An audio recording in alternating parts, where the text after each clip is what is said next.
Good evening. Welcome to my YouTube channel the genius guru. बच्चों की बहुत demand पर मैंने नरेशन का यह सीरीज शुरू किया है और नरेशन जो है केवल हाई स्कूल इंटर में ही नहीं आता है, केवल एकेडमिक लेवल पे ही नहीं आता है बल्कि कॉम्पिटिटिव लेवल पे भी आता है। तो चलिए बहुत विस्तार से पढ़ते हैं और एक एक छोटी छोटी बातों को हम यहाँ एक्सप्लोर करेंगे। तो नाउ लेट अस स्टार्ट। सबसे पहले हमें यह जानना है नरेशन, ठीक ना, कि नरेशन जो है होता क्या है। नरेशन नरेशन को हम हिंदी में बोलते हैं कथन, ठीक है। यह इसकी ओरिजिन जो है, उत्पत्ति जो है लैटिन भाषा के नरेरे शब्द से हुआ है, जिसका मीनिंग होता है टू टेल, रिलेट और रिकाउंट, ठीक है ना, कहना, वर्णन करना, उल्लेख करना, जिक्र करना। आर लिटरली या शाब्दिक रूप में यूं कह लीजिए टू मेक एक्वाइंटेड विथ, किसी चीज से जो है परिचित कराना, किसी के बारे में बताना, ठीक है ना। यह जो है हमारे नरेरे शब्द का मतलब होता है। अब हम जान लें कि नरेशन शब्द के पर्यायवाची शब्द कौन कौन से हैं। स्टेटमेंट, स्टेटमेंट का मतलब कथन, speech and quotation, declaration, assertion, ठीक है ना। इस सब के सब क्या है सब, यह आपके नरेशन के जो है सिनोनिम्स है, पर्यायवाची शब्द है, ठीक है। थोड़ा आगे बढ़ते हैं।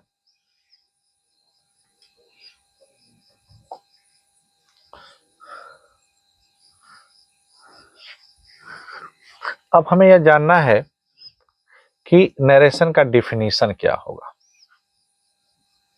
ठीक है ना। नरेशन का डिफिनीशन क्या होगा, ध्यान समझिएगा। Narration is the art, narration एक कला है। कौन सी कला है? ऑफ रिपोर्टिंग, रिपोर्ट करने की, सूचना देने की, कहने की, बताने की। एक्सप्रेसिंग या प्रकट करने की, क्या प्रकट करने की? स्पीकर्स वर्ड्स, वक्ता के शब्दों को। हम स्पीकर के बात को सुने, वक्ता के बात को सुने और उसके सुने हुए बातों को किसी दूसरे से कहने की विधि ही क्या कहलाती है? नरेशन कहलाती है। अब हमें यह जानना है कि नरेशन कितने प्रकार के होते हैं, काइंड्स ऑफ नरेशन, ठीक है। नरेशन दो प्रकार के, डायरेक्ट नरेशन और इनडायरेक्ट नरेशन। हम डायरेक्ट नरेशन को डायरेक्ट स्पीच भी कह सकते हैं, डायरेक्ट एजर्सन भी कह सकते हैं, क्योंकि एजर्सन, कोटेशन, ये सब के सब जो है नरेशन के पर्यायवाची हैं, ठीक है। डायरेक्ट नरेशन को हिंदी में हम प्रत्यक्ष कथन और इनडायरेक्ट नरेशन को हिंदी में हम क्या बोलते हैं? अप्रत्यक्ष कथन बोलते हैं।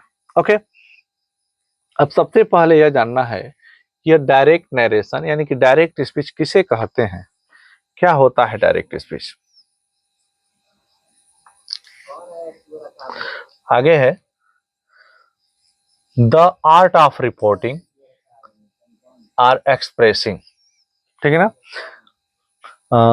रिपोर्टिंग या एक्सप्रेस करने की कला, कहने की कला। क्या कहने की कला? स्पीकर्स एक्चुअल वर्ड्स, वक्ता के वास्तविक शब्दों को, वक्ता जैसा कहा है और उसके शब्दों को ज्यों का त्यों कहने की कला is called direct narration, direct narration कहलाता है, ठीक है ना। जैसे माने कि हमने किसी के बात को सुना और जैसा सुने हैं सेम टू सेम अगर हम किसी दूसरे से कह देते हैं तो वह डायरेक्ट स्पीच कहलाती है। कैसे पहचानेंगे डायरेक्ट स्पीच? तो डायरेक्ट स्पीच में जो है हमेशा सिंगल कामा और डबल इन्वर्टेड कामा का प्रयोग किया गया होता है। जैसे यह एक वाक्य देखिए, जैसे मैंने लिखा है he said I am busy today, उसने कहा मैं आज व्यस्त हूं, ठीक है ना। अब यह वाक्य पहचानना है कि यह कौन सा स्पीच है। तो यह एक हमारा डायरेक्ट स्पीच है। कैसे पहचान लिए हैं?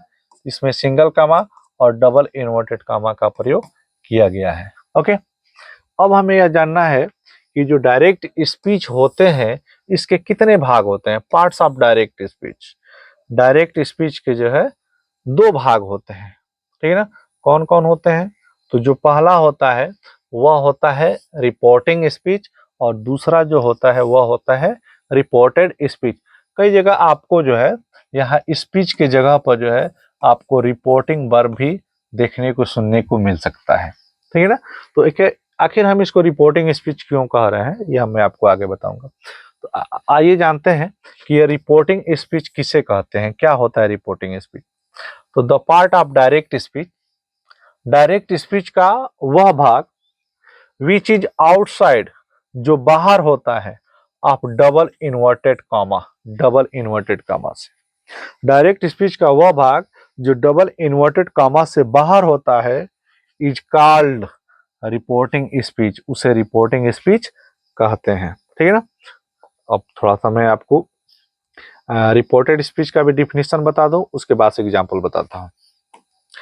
यहाँ लिखा है रिपोर्टेड स्पीच के बारे में, the part of direct speech, direct speech का वह भाग विच इज इनसाइड, जो अंदर की तरफ होता है, अंदर होता है of double inverted comma, double inverted comma के, इज कॉल्ड रिपोर्टेड स्पीच, उसे क्या कहते हैं, रिपोर्टेड स्पीच कहते हैं। अब मैं आपको एग्जांपल में बता दूं, जैसे मैंने कहा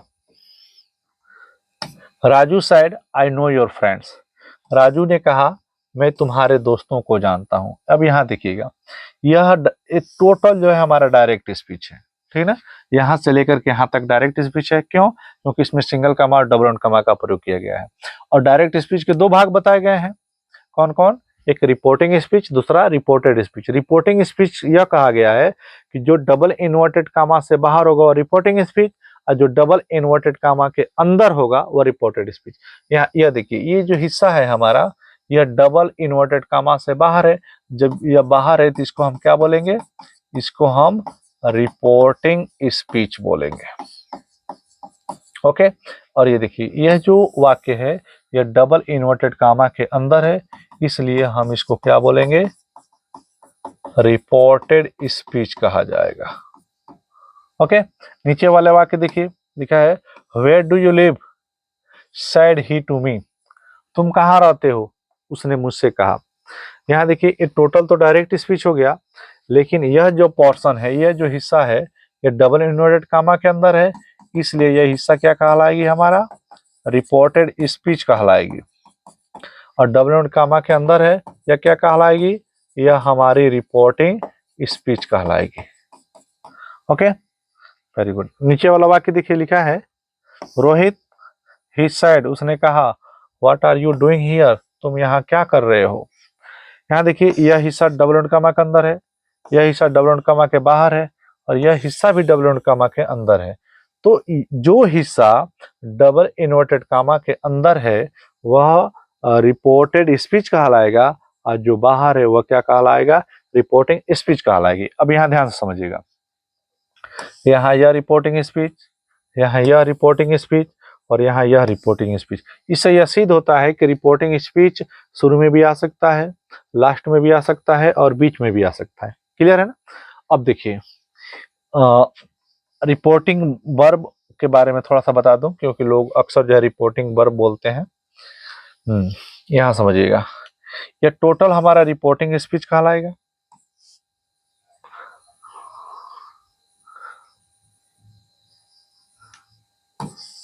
ये टोटल हिस्सा जो है हमारा रिपोर्टिंग स्पीच कहलाएगा, और यह हमारा जो है रिपोर्टेड स्पीच कहलाएगा। इसका जो सब्जेक्ट होगा रिपोर्टिंग स्पीच का, इसको हम जो है रिपोर्टिंग सब्जेक्ट कह लीजिए, ठीक है ना। कुछ लोग जो है इसको रिपोर्टर भी कहते हैं, रिपोर्टर सूचना देने वाला, ओके रिपोर्टर भी कहते हैं, या रिपोर्टिंग सब्जेक्ट कह लीजिए या रिपोर्टर कह लीजिए। और इसकी जो वर्ब होती है इसी को हम लोग जो है रिपोर्टिंग वर्ब नाम देते हैं, ठीक है ना, रिपोर्टिंग वर्ब नाम देते हैं। और इसका जो ऑब्जेक्ट होता है उसे हम रिपोर्टिंग ऑब्जेक्ट कहते हैं, जैसे इसमें ऑब्जेक्ट दिए गए या रिपोर्टिंग ऑब्जेक्ट हो जाएगा, श्योर है ना। लेकिन पूरे हिस्से को तो हम रिपोर्टिंग स्पीच ही कहेंगे। इसके सब्जेक्ट को हम रिपोर्टिंग सब्जेक्ट, वर्ब को रिपोर्टिंग वर्ब, और इसके ऑब्जेक्ट को हम रिपोर्टिंग ऑब्जेक्ट कहेंगे। उसी प्रकार से रिपोर्टेड स्पीच का सब्जेक्ट या रिपोर्टेड सब्जेक्ट, रिपोर्टेड वर्ब और रिपोर्टेड ऑब्जेक्ट कहलाएगा। श्योर। आइए अब जानते हैं कि इनडायरेक्ट स्पीच किसे कहते हैं।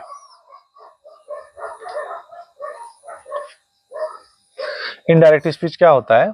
तो the art of reporting the words of speaker, वक्ता के शब्दों को कहने की विधि, कहने की कला, इन हिज ओन वर्ड्स, अपने शब्दों में, बाय द ऑडियंस, श्रोता के द्वारा, श्रोता के द्वारा वक्ता के शब्दों को अपने शब्दों में कहने की विधि, कहने की कला, is called indirect speech, indirect speech कहलाता है। यानी कि श्रोता वक्ता के बात को सुना और उस बातों को सुन करके किसी दूसरे से जा करके जो का त्यों न कहे, अपने शब्दों में व्यक्त परिवर्तन करके कहे, वही क्या कहलाता है? इनडायरेक्ट स्पीच कहलाता है। कैसे पहचानते हैं इनडायरेक्ट स्पीच? तो इसमें जो है यूज ऑफ कंजंक्शन होता है, इसमें कंजंक्शन का प्रयोग कर लिया जाता है, इसमें जो है सिंगल कमा डबल कमा का प्रयोग नहीं किया जाता। जैसे मैंने कहा he said that he was busy, उसने कहा कि वह व्यस्त था। अगर इसी का रिपोर्टिंग स्पीच हम देखते, डायरेक्ट स्पीच देखते, तो वाक्य ऐसे आया होता, he said I am busy, ठीक है ना, यह सिंगल कमा डबल कमा है डायरेक्ट स्पीच।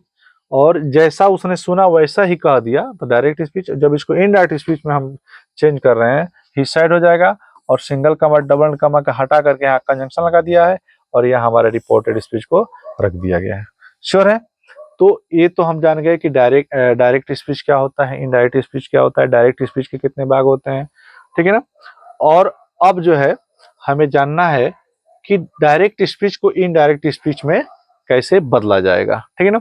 तो यह चूंकि वीडियो काफी लंबा हो जाएगा, ठीक है ना, इसलिए अगले दिन यानी कि कल आप जो है ठीक इसी समय हमारे चैनल से जुड़े रहेंगे, आपको लाइव पूरा पढ़ाया जाएगा। Okay, thank you. Good evening.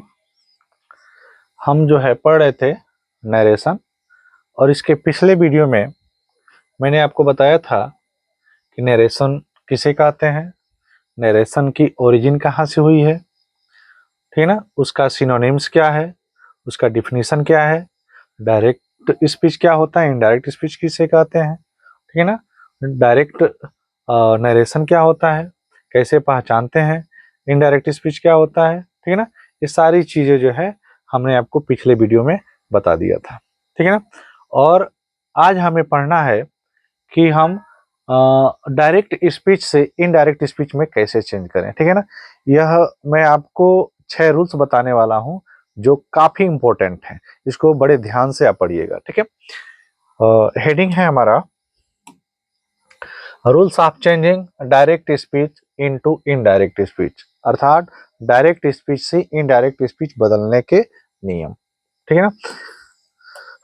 पहला नियम यह है कि सर्वप्रथम रिपोर्टिंग सब्जेक्ट को लिखा जाता है, यानी कि जब भी हम डायरेक्ट से इनडायरेक्ट स्पीच में बदलते हैं तो रिपोर्टिंग सब्जेक्ट को लिखा जाता है। देखिएगा 90% केसेज में ऐसे होता है कि रिपोर्टिंग सब्जेक्ट आरंभ में होता है, लेकिन कभी कभार रिपोर्टिंग सब्जेक्ट जो है लास्ट में भी आ जाता है, बीच में भी आ जाता है। मैं आपको एग्जांपल बताता हूँ, ठीक है ना। यहाँ देखिएगा, यहाँ देखिए इस वाक्य को देखिए, यहाँ Raju said I know your friends, मैं तुम्हारे दोस्तों को जानता हूँ। तो यह डायरेक्ट स्पीच है और यह पूरा हिस्सा जो है रिपोर्टिंग स्पीच है, क्योंकि डबल इन्वर्टेड कॉमा से बाहर है और इसका सब्जेक्ट या रिपोर्टिंग सब्जेक्ट है, यह तो आरंभ में है, ठीक है ना। अभी मैं बोला हूँ कि 99% केसे में जो है रिपोर्टिंग सब्जेक्ट आरंभ में होता है, यह आरंभ है, शुरुआत में ही है, तो हम यहीं से इसको इनडायरेक्ट स्पीच में बदलना शुरू कर देंगे। लेकिन यहाँ देखिए नीचे वाले वाक्य में, वेयर डू यू लिव, तुम कहाँ रहते हो, सेड ही टू मी, उसने मुझसे कहा। तो ये जो है हमारा रिपोर्टिंग स्पीच है और इसका सब्जेक्ट कौन है, ही है, ठीक है ना। तो इसको जब हम इनडायरेक्ट स्पीच में बदलेंगे तो इसके सब्जेक्ट को हमें आरंभ में लिखना पड़ेगा। श्योर। फिर नीचे वाले वाक्य में देखिए लिखा है रोहित ही सेड, उसने कहा what are you doing here, तुम यहाँ क्या कर रहे हो। तो ये हमारा रिपोर्टेड स्पीच हो गया, ये भी हमारा रिपोर्टेड स्पीच हो गया, यह हमारा रिपोर्टिंग स्पीच हो गया, और इसका जो सब्जेक्ट है वह रिपोर्टिंग सब्जेक्ट है। जब भी इसको इनडायरेक्ट स्पीच में बदलेंगे तो हम शुरुआत जो है यहीं से करेंगे, आई बात समझ में? इसलिए आपको बताया गया है कि जब भी डायरेक्ट से इनडायरेक्ट स्पीच में बदलेंगे तो रिपोर्टिंग सब्जेक्ट को आरएम में लिखा जाएगा। ओके, उम्मीद है कि नियम समझ में आई होगी। आगे बढ़ते हैं। दूसरा दूसरा है रिपोर्टिंग वर्ब को रिपोर्टेड स्पीच के सेंटेंस के अनुसार परिवर्तन करते हैं। जब भी डायरेक्ट से हम इनडायरेक्ट स्पीच में बदलते हैं तो जो रिपोर्टिंग वर्ब होती है उसको रिपोर्टेड स्पीच के सेंटेंस के अनुसार बदलते हैं। यहां समझिएगा, हमको पता है कि जो डबल इन्वर्टेड कामा के अंदर होता है वह रिपोर्टेड स्पीच कहलाती है, और जो डबल इन्वर्टेड कामा से बाहर होती है वह रिपोर्टिंग स्पीच कहलाती है। जब भी हम डायरेक्ट से इनडायरेक्ट स्पीच में बदलेंगे तो यहाँ जो रिपोर्टिंग वर्ब होगी, इस वर्ब को हम रिपोर्टेड स्पीच के सेंटेंस के अनुसार बदलेंगे। यहाँ असर्टिव भी आ सकता है, इंट्रोगेटिव भी आ सकता है, इंपरेटिव भी आ सकता है, ऑप्टेटिव भी आ सकता है, एक्सक्लेमेटरी भी आ सकता है। तो इस सेंटेंस के अनुसार जो है हम रिपोर्टिंग वर्ब को चेंज करते हैं। श्योर। नेक्स्ट है, तीसरा यह है कि रिपोर्टिंग स्पीच में आए हुए प्रीपोजिशन टू को हटा दिया जाता है।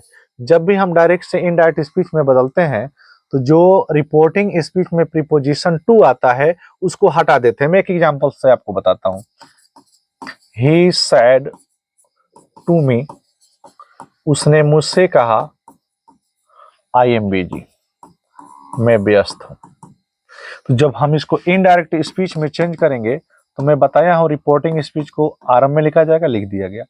इस रिपोर्टिंग वर्ब को रिपोर्टेड स्पीच के सेंटेंस के अनुसार बदला जाएगा। सेंटेंस हमारा असर्टिव है, ठीक है ना, तो यहाँ पर टोल्ड किया जाएगा। मैं आपको आगे बताऊंगा कि टोल्ड क्यों किया जाएगा।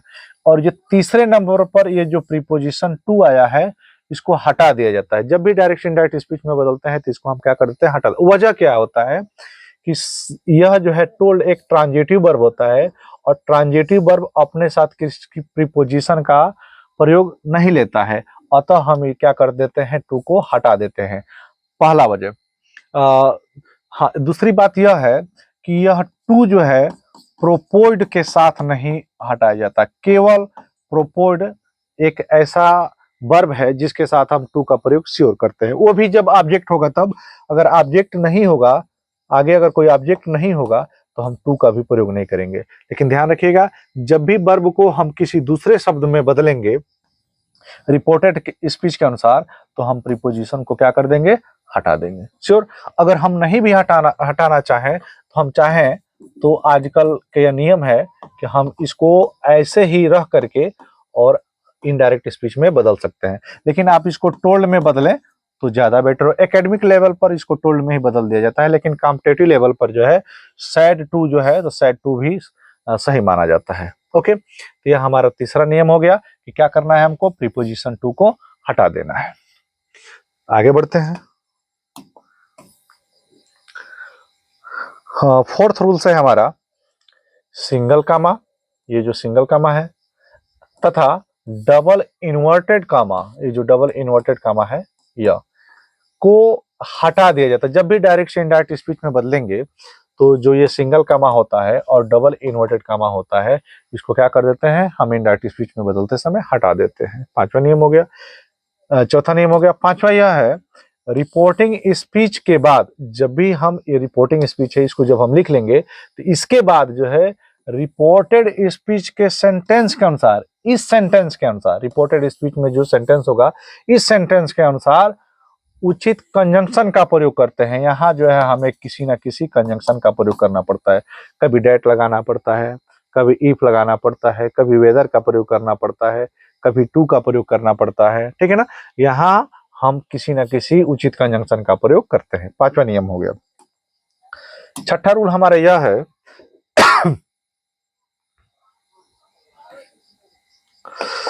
कि रिपोर्टेड स्पीच का सेंटेंस हमेशा असर्टिव में रखा जाता है। जब भी हम डायरेक्ट से इनडायरेक्ट स्पीच में बदलते हैं, ठीक है ना, तो ये जो रिपोर्टेड स्पीच होता है जो डबल इन्वर्टेड कामा के अंदर होता है इसको हम हमेशा असर्टिव में ही रखते हैं। असर्टिव है तो तब तो ठीक है, अगर इंट्रोगेटिव है तब भी असर्टिव सेंटेंस में ही रखते हैं। यानी कि इसका स्ट्रक्चर हम हमेशा सब्जेक्ट, वर्ब और ऑब्जेक्ट का ही प्रयोग करते हैं। है बस समझ में। इंट्रोगेटिव होगा तब इंट्रोगेटिव बदल लेंगे, अपटेटिव होगा तभी असर्टिव में बदल लेंगे, एक्सक्लेमेटरी होगा तभी असर्टिव सेंटेंस में ही। यानी कि यह सेंटेंस रिपोर्टेड स्पीच वाला इनडायरेक्ट में बदलते समय हमेशा असर्टिव में ही रखा जाएगा। ये हमारे जो है 6 रूल्स थे जो काफी इंपॉर्टेंट है, और इसको आपको क्रम से याद करना होगा, सीरियल वाइज याद करना होगा। ओके, बहुत अच्छी बात है, आगे बढ़ते हैं। 6 रूल्स के बाद से ये जो 3 हमारे नोट्स हैं ये भी काफी इंपॉर्टेंट है। 6 नियम और ये 3 नोट्स को आप जरूर याद रखेंगे। पहला क्या है कि रिपोर्टिंग वर्ब का टेंस कभी नहीं बदलता है। रिपोर्टिंग वर्ब क्या होता है आपको पता है कि ये हमारा रिपोर्टिंग स्पीच हो जाएगा टोटल, ये हमारा रिपोर्टेड स्पीच हो जाएगा, ठीक है ना। इसका सब्जेक्ट जो है रिपोर्टिंग सब्जेक्ट कहलाएगा, इसका वर्ब रिपोर्टिंग वर्ब कहलाएगा। और रिपोर्टिंग वर्ब क्वेश्चन में जिस टेंस में आया होगा इनडायरेक्ट स्पीच में बदलते समय यह इसी टेंस में रहेगा, इसके टेंस में परिवर्तन नहीं किया जाता है। श्योर। दूसरी बात, यदि रिपोर्टिंग वर्ब प्रेजेंट टेंस या फ्यूचर टेंस में हो, अगर यह रिपोर्टिंग वर्ब जो है प्रेजेंट टेंस में, प्रेजेंट टेंस के किसी भी हिस्से में हो, सिंपल प्रेजेंट हो, प्रेजेंट कंटिन्यूअस हो, प्रेजेंट परफेक्ट हो, कुछ भी हो, प्रेजेंट टेंस में हो या फ्यूचर टेंस में हो, तो इस रिपोर्टेड स्पीच के टेंस में परिवर्तन नहीं किया जाता है, ठीक है ना। अगर यह प्रेजेंट टेंस में आ गया हो या फ्यूचर टेंस में आ गया हो तो रिपोर्टेड स्पीच के टेंस में परिवर्तन नहीं किया जाएगा, जिस टेंस में होगा उसी टेंस में रखा जाएगा। और जो तीसरा है यह सबसे इंपॉर्टेंट है, तीसरा यह है अगर रिपोर्टिंग वर्ब पास्ट टेंस में हो, अगर रिपोर्टिंग वर्ब पास्ट टेंस में हो तो रिपोर्टेड स्पीच के टेंस को पास्ट में बदल दिया जाता है। मेरे कहने का मतलब कि इसका अगर जो वर्ब पास्ट टेंस में हो, पास्ट टेंस का कोई भी पार्ट हो, चाहे पास्ट इंडेफिनिट हो, पास्ट कंटीन्यूअस हो, पास्ट परफेक्ट हो या पास्ट परफेक्ट कंटीन्यूअस हो, कोई भी हो, तो जब इसको हम इनडायरेक्ट स्पीच में बदलेंगे तो ये रिपोर्टेड स्पीच को भी पास्ट में बदलना एकदम अनिवार्य होता है। श्योर। तो ये हमारे 6 रूल्स हो गए और 3 नोट्स हो गए जो आपको जानना अति आवश्यक है। अब हम प्रत्येक सेंटेंस को जो है अलग अलग करके पढ़ेंगे, और आपको पता है कि मीनिंग के आधार पर सेंटेंस 5 प्रकार के होते हैं, और हर सेंटेंस को जो है अब हम अलग अलग करके पढ़ेंगे, ठीक है ना। और वे 5 सेंटेंस होते कौन है एक बार मैं थोड़ा सा चर्चा कर दूं मीनिंग के आधार पर। जो सबसे पहला होता है वह होता है आपका असर्टिव सेंटेंस, इसको कुछ लोग डिक्लेरेटिव सेंटेंस के भी नाम से जानते हैं। जो दूसरा होता है वह होता है इंटेरोगेटिव सेंटेंस, ठीक है ना। और जो तीसरा होता है वह होता है आपका इंपरेटिव सेंटेंस, इंपरेटिव सेंटेंस। और जो चौथा होता है वह होता है आपका ऑप्टेटिव सेंटेंस। और जो पांचवा होता है वह होता है एक्सक्लामेटरी सेंटेंस, एक्सक्लामेटरी सेंटेंस। अब हम पढ़ेंगे किस तरह से, क्या करेंगे कि एक रिपोर्टिंग स्पीच आएगी और एक रिपोर्टेड स्पीच आएगा, ये दोनों जो है डायरेक्ट स्पीच के भाग हैं। पहले हम यहाँ असर्टिव रह करके इनडायरेक्ट स्पीच में बदलना सीखेंगे, फिर इंट्रोगेटिव, फिर इंपरेटिव, फिर ऑप्टेटिव और फिर एक्सक्लेमेटरी, एक एक करके जो है हर सेंटेंस को यहाँ पर रह करके इनडायरेक्ट स्पीच में बदलना सीखेंगे। और उसके अंत में हम यहाँ एक से अधिक सेंटेंस, यानी कभी कभार असर्टिव इंट्रोगेटिव एक साथ रख लेंगे, कभी कभार असर्टिव इंपरेटिव रख लेंगे, यानी कि मिक्स सेंटेंस पढ़ेंगे। श्योर है। तो चलिए सबसे पहले हम लोग पढ़ेंगे असर्टिव सेंटेंस। तो सबसे पहले जाने कि असर्टिव सेंटेंस किसे कहते हैं। तो मैं आपको बता ही चुका हूं, असर्टिव सेंटेंस को हम डिक्लेरेटिव सेंटेंस के भी नाम से जानते हैं, ठीक है ना। इसको हम हिंदी में कथनात्मक वाक्य, कथन सूचक वाक्य या विधि सूचक वाक्य के भी नाम से जानते हैं। चलिए इसका डिफिनीशन क्या होता है ये जान लें। एन असर्टिव सेंटेंस, एक कथन सूचक वाक्य, स्टेट्स अ स्टेटमेंट, एक कथन प्रस्तुत करता है। असर्टिव सेंटेंस का काम होता है कोई जानकारी प्रदान करना, कोई सूचना देना। श्योर है ना। और कैसे पहचानेंगे कि कोई वाक्य जो है असर्टिव सेंटेंस में है, तो असर्टिव सेंटेंस का स्ट्रक्चर होता है सबसे पहले सब्जेक्ट आता है, उसके बाद से वर्ब आती है, ठीक है ना। वर्ब में आपका हेल्पिंग वर्ब भी आ सकता है, मेन वर्ब भी आ सकता है। इसके तुरंत बाद जो है आपका ऑब्जेक्ट आएगा। ऑब्जेक्ट नहीं होगा तो उसके स्थान पर जो है कॉम्प्लीमेंट होगा, और इसके अंत में हमेशा फुल स्टॉप का ही प्रयोग होता है, ठीक है ना। अगर यह स्ट्रक्चर आपको दिखाई दे दिया, सब्जेक्ट, वर्ब, ऑब्जेक्ट या कॉम्प्लीमेंट और अंत में फुल स्टॉप, तो हम बोल देंगे कि वो सेंटेंस क्या है, असर्टिव सेंटेंस है। पहचान लेंगे, वेरी गुड। तो अब हमें यह पढ़ना है कि अगर रिपोर्टेड स्पीच में इस वाले हिस्से में अगर असर्टिव सेंटेंस हो तो हम उसको इनडायरेक्ट स्पीच में कैसे चेंज करेंगे। इसके कुछ रूल्स हैं। पहला नियम यह है, यदि रिपोर्टेड स्पीच का सेंटेंस, रिपोर्टेड स्पीच ए वाला हिस्सा, यदि रिपोर्टेड स्पीच का सेंटेंस असर्टिव हो, यानी कि यह असर्टिव सेंटेंस में हो, यानी कि सब्जेक्ट हो, वर्ब हो, ऑब्जेक्ट हो या कॉम्प्लीमेंट हो, असर्टिव हो, तो रिपोर्टिंग वर्ब को ज्यों का त्यों रखा जाता है। इसमें जो वर्ब आई होगी वह ज्यों का त्यों रहेगा। मेरे कहने का मतलब कि से है तो से रह जाएगा, सेज है तो सेज हो जाएगा, सैड है तो सैड हो जाएगा, ठीक है ना। अगर सेइंग है तो सेइंग हो जाएगा। जिसमें आया होगा रिपोर्टिंग वर्ब ज्यों का त्यों रखा जाता है। किंतु ऑब्जेक्ट होने पर, लेकिन इस वर्ब का ऑब्जेक्ट होने पर निम्न प्रकार से परिवर्तन कर देते हैं। कैसे परिवर्तन कर देते हैं? अगर ऑब्जेक्ट होगा तो से को टेल में बदल देंगे, सेज होगा तो टेल्स में बदल देंगे, सैड होगा तो टोल्ड में बदल देंगे, और सेइंग हो तो किस में बदल देंगे? हम टेलिंग में बदल देंगे। श्योर? मैं आपको एक एग्जांपल से समझाता हूं। जैसे मैंने कहा ही सैड, उसने कहा ही इज माई फ्रेंड, वह मेरा दोस्त है। माना कि इसको इनडायरेक्ट स्पीच में बदलना है, तो आपको 6 रूल्स याद होना चाहिए। पहला क्या कि रिपोर्टिंग स्पीच का सब्जेक्ट पहले चाहिए, पहले हो गया। वर्ब, वर्ब को हमेशा हम रिपोर्टेड स्पीच के सेंटेंस के अनुसार बदलते हैं। सेंटेंस हमारा असर्टिव है, कैसे पहचान लिए हैं? इस सब्जेक्ट से शुरू हुआ है, आरंभ हुआ है, इसके बाद वर्ब आई है, ठीक है ना, और इसके बाद से जो है हमारा अदर वर्ड से कॉम्प्लीमेंट है। तो यह रिपोर्टिंग वर्ब सैड है, यह ज्यों का त्यों ही रह जाएगा, ठीक है ना। लेकिन यहां ऑब्जेक्ट दिया होता, किंतु ऑब्जेक्ट होने पर मान लीजिए कि लिखा ही सैड टू हिम, उसने उससे कहा, he said to me, he said to, मतलब कोई ऑब्जेक्ट हो, उस वक्त हम क्या करेंगे कि सैड को जो है किसमें चेंज कर देंगे? टोल्ड में चेंज कर देंगे। और तीसरे पर बताया गया कि टू हटा दिया जाएगा, तो यहाँ पे क्या हो जाएगा? हिम हो जाएगा। मेरी बात समझ में ना? तो पहले नंबर पे मैं यह बताया हूं, अगर रिपोर्टेड स्पीच का वाक्य असर्टिव होगा तो रिपोर्टिंग वर्ब को ज्यों का त्यों रखा जाएगा, लेकिन ऑब्जेक्ट होगा तो आप इस तरह से चेंज कर देंगे। से को टेल में, सेज को टेल्थ में, सैड को टोल्ड में और सेइंग को टेलिंग में बदल दिया जाएगा। श्योर? उम्मीद है समझ में आई होगी। नेक्स्ट रूल यह है, इसमें कंजंक्शन डैट का प्रयोग किया जाता है। मैं आपको जो है 5वां नियम ये बताया हूं कि जब भी डायरेक्ट इनडायरेक्ट स्पीच में बदलते हैं तो रिपोर्टेड स्पीच के अनुसार कंजंक्शन का प्रयोग करते हैं। तो इसमें असर्टिव सेंटेंस होगा, अगर यह रिपोर्टेड स्पीच असर्टिव होगा तो यहाँ कंजंक्शन हम डैट का प्रयोग करेंगे। श्योर?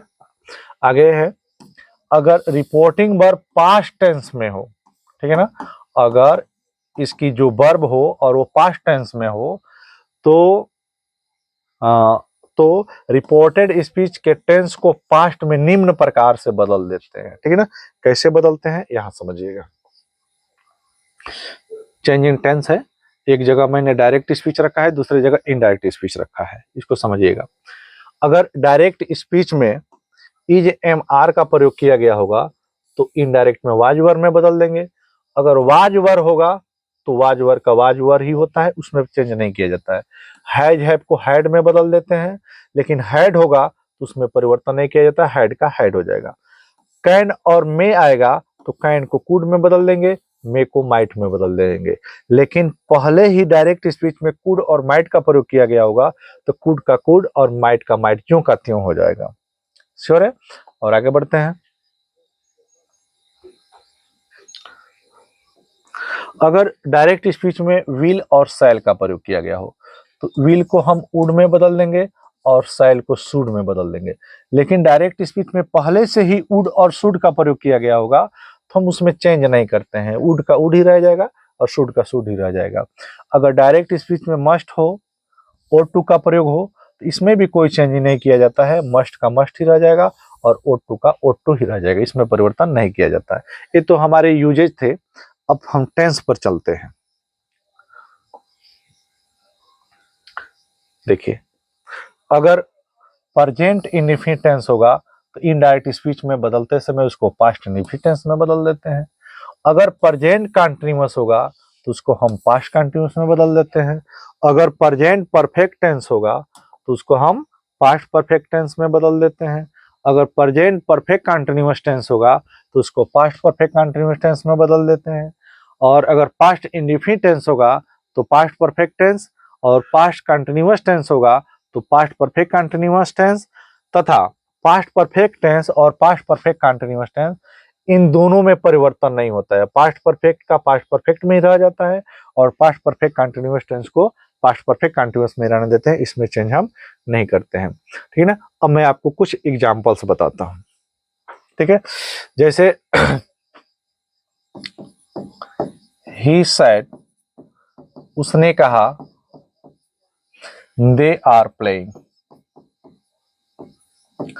वे लोग खेल रहे हैं। अब जब हम इसको इनडायरेक्ट स्पीच में चेंज करेंगे तो रिपोर्टिंग स्पीच पहले चाहिए, रिपोर्टिंग स्पीच का सब्जेक्ट पहले चाहिए, पहले है। रिपोर्टिंग वर्ब को रिपोर्टेड स्पीच के सेंटेंस के अनुसार परिवर्तन करते हैं। सेंटेंस हमारा असर्टिव है, क्यों? क्योंकि पहले सब्जेक्ट आया, फिर वर्ब आया, ठीक है ना, और अंत में फुल स्टॉप आ गया, तो ये हमारा असर्टिव सेंटेंस है। और असर्टिव सेंटेंस होगा तो रिपोर्टिंग वर्ब ज्यों का त्यों हो जाएगा। अगर ऑब्जेक्ट होता तो इसको हम टोल्ड में बदल सकते थे, लेकिन ऑब्जेक्ट नहीं है तो इसमें हम साइड में रहेंगे और सिंगल कमा डबल कमा हटा देंगे। उसके बाद से कंजंक्शन का प्रयोग करेंगे, और कंजंक्शन में बताया हूं कि रिपोर्टेड स्पीच के सेंटेंस के अनुसार कंजंक्शन लगाते हैं। तो सेंटेंस हमारा असर्टिव है, असर्टिव है तो कंजंक्शन डायरेक्ट लगेगा। दे थर्ड पर्सन होता है, यह प्रेजेंट कंटीन्यूअस टेंस में। कैसे जान गए? क्योंकि आर है और वर्ब के फर्स्ट फॉर्म में आईएनजी है। और प्रेजेंट कंटीन्यूअस को किस में बदलते हैं? पास्ट कंटीन्यूअस में। और पास्ट कंटीन्यूअस में हेल्पिंग वर्ब वाज वर्ब होती है तो वर हो जाएगी, और यहाँ पर क्या हो जाएगा? प्लेइंग हो जाएगा। ओके, एक एग्जांपल और देखते हैं।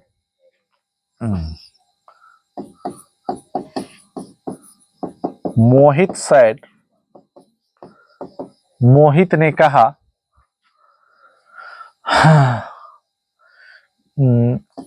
he has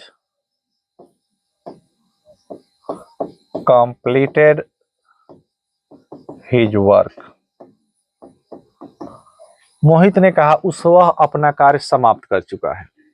जब हम इसको इनडायरेक्ट स्पीच में चेंज करेंगे, रिपोर्टिंग स्पीच का सब्जेक्ट पहले हो गया, रिपोर्टिंग वर्ब को रिपोर्टेड स्पीच के अनुसार, सेंटेंस असर्टिव है तो ज्यों का त्यों हो जाएगा, ठीक है ना। ऑब्जेक्ट होने पर टोल्ड होता, सिंगल कमा डबल कमा हटाएंगे, कंजंक्शन डेट का प्रयोग कर लेंगे, थर्ड पर्सन ही हो जाएगा। यह प्रेजेंट परफेक्ट टेंस में हैज और वर्ब की थर्ड फॉर्म में, तो प्रेजेंट परफेक्ट को हम पास्ट परफेक्ट में बदलेंगे, हैड हो जाएगा, और वर्ब की थर्ड फॉर्म है तो कंप्लीटेड ही रहेगा। उसके बाद क्या हो जाएगा? हिज वर्क हो जाएगा। है बस समझ में? बहुत अच्छा। बहुत विस्तृत एग्जाम्पल जो है आपको उसके एक केवल अलग से सीरीज ही बना दी जाएगी, जिसमें हाई स्कूल, इंटर और अन्य कॉम्पिटिटिव लेवल्स में जो है जो क्वेश्चंस आए होंगे उसको सॉल्व किया जाएगा। ठीक है, चलिए आगे बढ़ते हैं।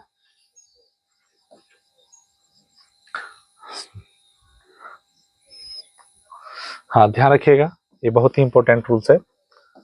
यदि रिपोर्टेड स्पीच में मस्ट का प्रयोग हो, ठीक है ना, मस्ट का प्रयोग, ऐसे में बोला हूं कि बदला नहीं जाता है, मस्ट का प्रयोग हो तथा उससे प्रेजेंट या फ्यूचर टेंस का बोध हो, मस्ट के प्रयोग से जो है अगर प्रेजेंट टेंस का या फ्यूचर टेंस का बोध हो तो उसे इनडायरेक्ट स्पीच में अर्थानुसार, अर्थ के अनुसार has to, have to, will have to या शैल हैव टू का प्रयोग किया जाता है। मैं एक एग्जांपल बताता हूं। ही सेड टू मी, उसने मुझसे कहा, ही मस्ट गो देयर। अब यहां देखिएगा, उसने मुझसे कहा ही मस्ट गो देयर, उसे वहां जाना है। ये इसका जो सेंस आ रहा है प्रेजेंट टेंस में आ रहा है। तो जब हम इसको इनडायरेक्ट स्पीच में बदलेंगे तो ही हो जाएगा सब्जेक्ट, वर्ब को रिपोर्टेड स्पीच के सेंटेंस के अनुसार बदलेंगे तो इस असर्टिव सेंटेंस है और असर्टिव सेंटेंस में जो का त्यों होता है, लेकिन ऑब्जेक्ट दिया गया है अतः हम टोल्ड का प्रयोग करेंगे, टू हटा देंगे तो मी हो जाएगा, सिंगल कमा डबल कमा हटाकर कंजंक्शन लगाएंगे डैट हो जाएगा, ठीक है ना। ही मस्ट गो देयर, उसे वहां जाना है प्रेजेंट टेंस में, यानी कि यहां हम ये समझेंगे कि लिखा है he had to go there, हम यहाँ यह मानकर चलेंगे और यही समझ करके हम इसको बदलेंगे, ठीक है। तो ही हो जाएगा और हैज को हम किस में बदल देंगे, हैड टू हो जाएगा और उसके बाद से गो देयर हो जाएगा। ओके, ये बात समझ में आई। तो जब भी मस्ट का प्रयोग हो तो मस्ट का अर्थ चाहिए भी होता है, लेकिन जब उसका अर्थ प्रेजेंट टेंस या फ्यूचर टेंस में होगा तो उसको हम इस प्रकार से बदल देंगे। ओके, आगे बढ़ते हैं। इंपॉर्टेंट फैक्ट्स है यह।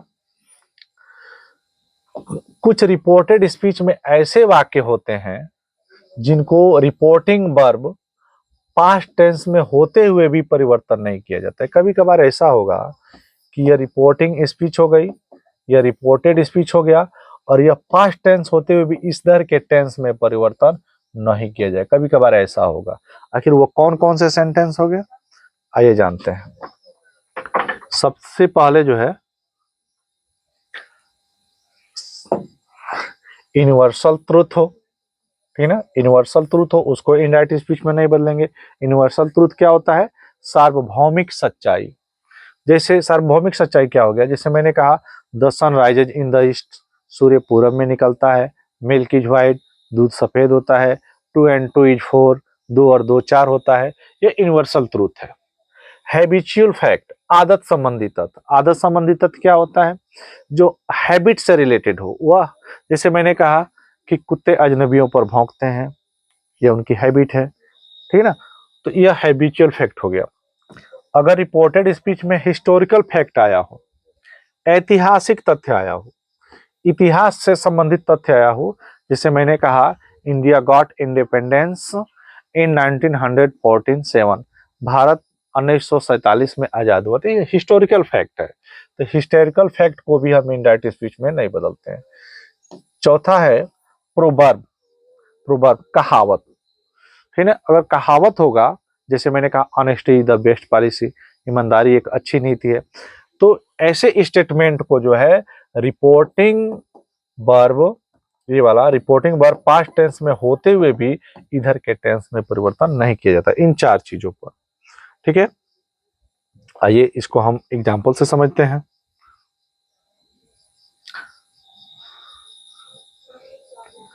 आइए एग्जाम्पल समझते हैं। द टीचर सेड, अध्यापक ने कहा, the sun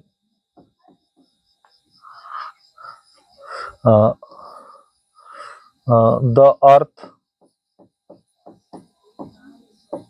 moved round the सन।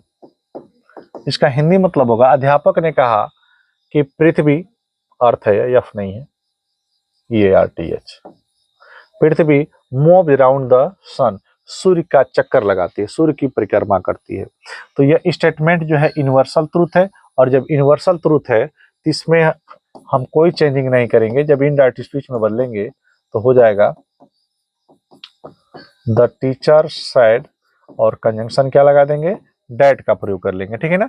और यह जो सेंटेंस है यह ज्यों का त्यों हो जाएगा, क्या हो जाएगा, the earth moved round the sun हो जाएगा, ये ज्यों का त्यों हो जाएगा। यूनिवर्सल ट्रूथ था। हैबिचुअल फैक्ट देखते हैं, एग्जाम्पल में समझते हैं। द ओल्ड मैन सेड, बूढ़े व्यक्ति ने कहा, डॉग्स बार्क एट स्ट्रेंजर्स ठीक है ना। कुत्ते अजनबियों पर भौंकते हैं। यह जो है हैबिचुअल फैक्ट है।